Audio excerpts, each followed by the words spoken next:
before I start, I've got to show you something because you have such a great team that every day when I start my show here at the radio station, I gotta. It's a must here. The Steve Serrano Show. He talks with your favorite celebrities, gets the exclusive interviews, and never seen before performances. Here's your host, Steve Serrano. How has business been for you? Obviously, during this crazy COVID period there in Denver, how's it been for you?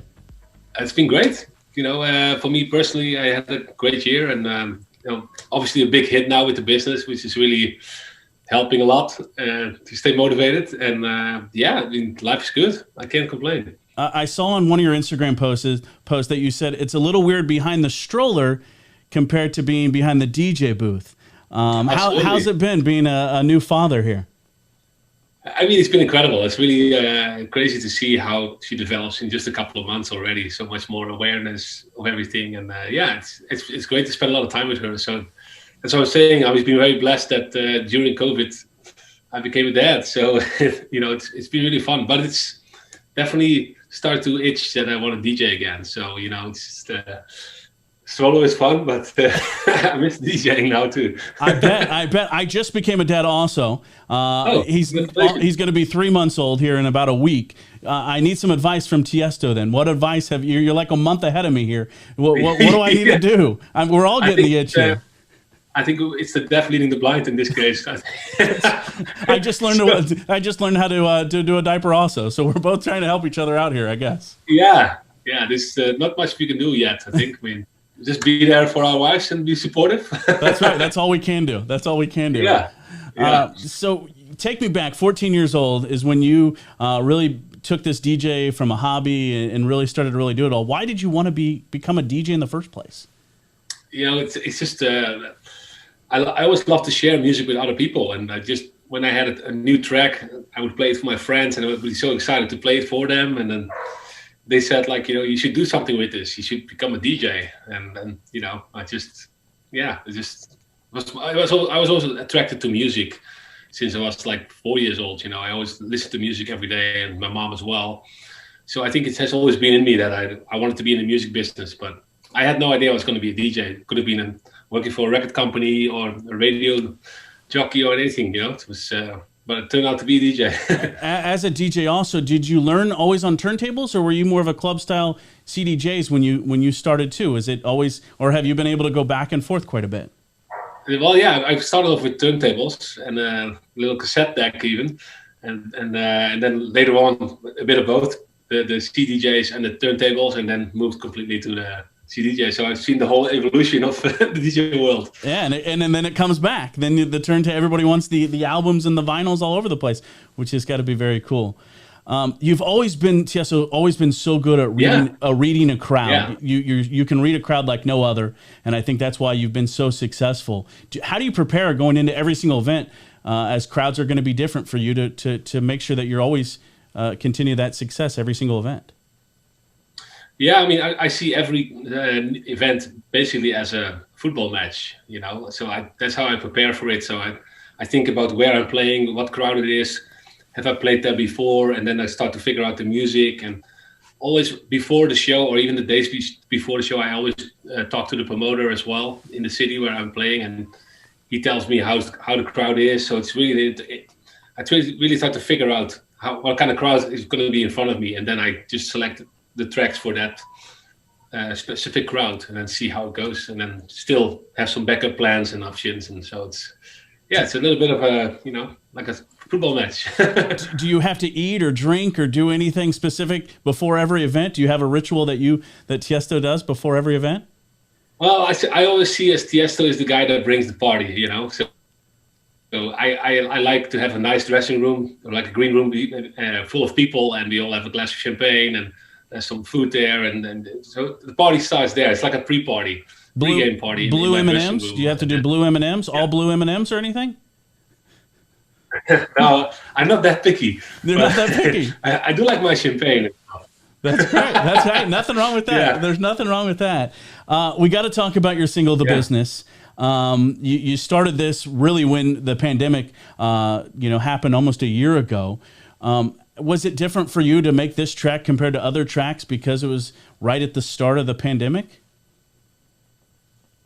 Yeah, absolutely. Because when I make tracks for my live shows for the festivals, they're a lot harder and they're not very Spotify/radio friendly.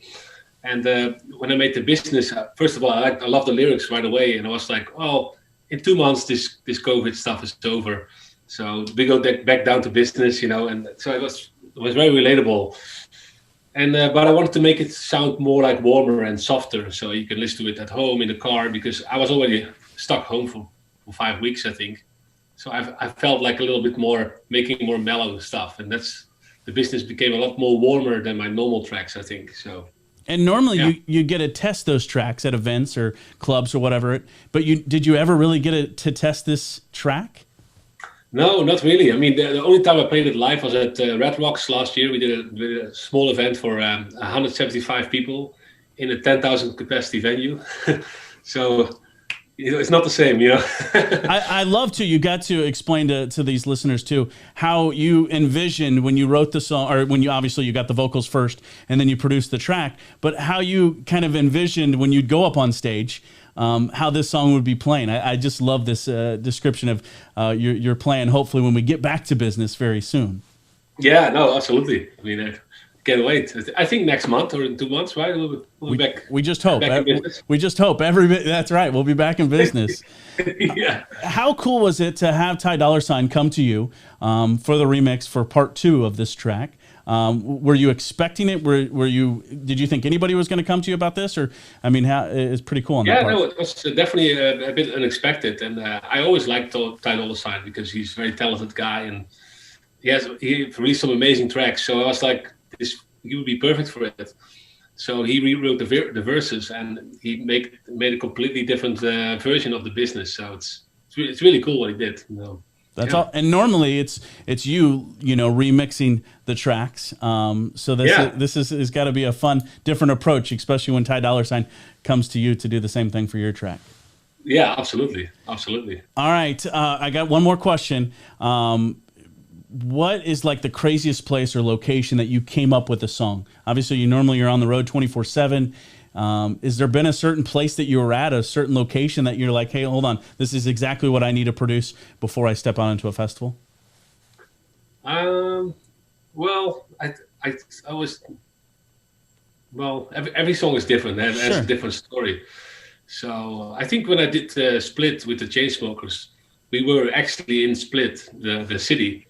We had dinner together and talking about a collab doing together, and we were playing tracks. And then Drew played me this old sample from this rap record. And that's what it was like, wow, this track, we should do this one together. And then we worked on the track there. So that was pretty cool. And the location, it was where Game of Thrones was recorded as well, and in Croatia. So it was really cool. You've been called the Godfather. You're the #1 DJ in the world. You have so many DJs around the country that look up to you. What's advice that you give even to like local DJs here in Kansas City to keep doing, and strive to be Tiesto? Well, I don't think there's one formula for it. Sure, yeah. I wish there was, because I could create. You're such a hard worker, though. I think that's something that people you put in the time, you put in the effort, and I think that's something that any DJ should learn from, obviously. Yeah, I mean, definitely, if you really want to become a DJ or want to be successful, you got to work hard. And basically, for anything you want to achieve, you got to work more than full time. You got to dedicate every single hour you have free to your goal and make it successful. And also, I think music-wise, stick to what you feel. Don't make stuff just you think because it's going to be popular. Just make stuff that you really love yourself, and then you can be way better at it, I think. So always follow your gut feeling. That's what I always say. I love that. The business out now all over the place. Before you go, can I put you on a quick hot seat? Are you ready for this, Tiesto? Sure. All right, let's see. Let's find out. What is Tiesto's favorite junk food?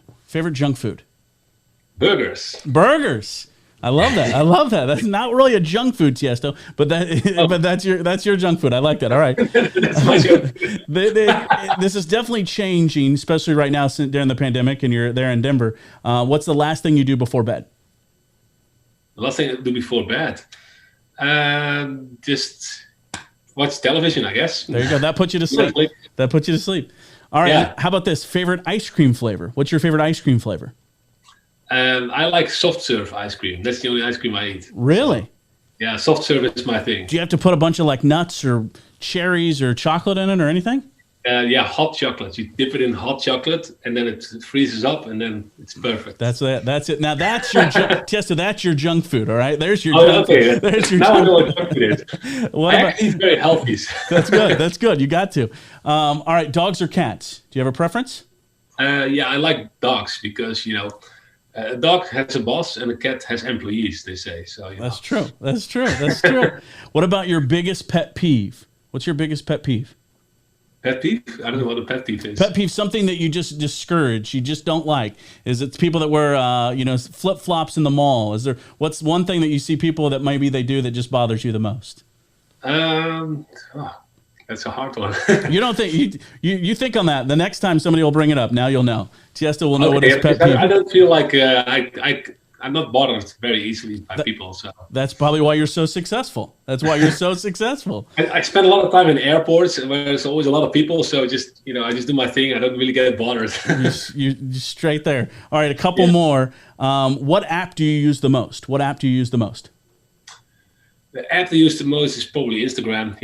I like to be on Instagram to see what everybody else is doing. Post sometimes myself, and probably and WhatsApp as well. WhatsApp to people. Very, very smart. All right, what time? I know now because you're acting as a dad, not as a DJ. What time is the alarm set for you?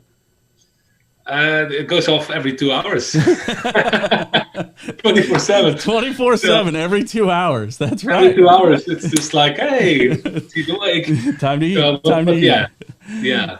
I love it. And last question: who's your best friend? My best friend, Paul Morris. He's my buddy from New York, and we've been friends for a long time. And I always say he's my dad and my friend and my son at the same time. We have a very cool relationship together.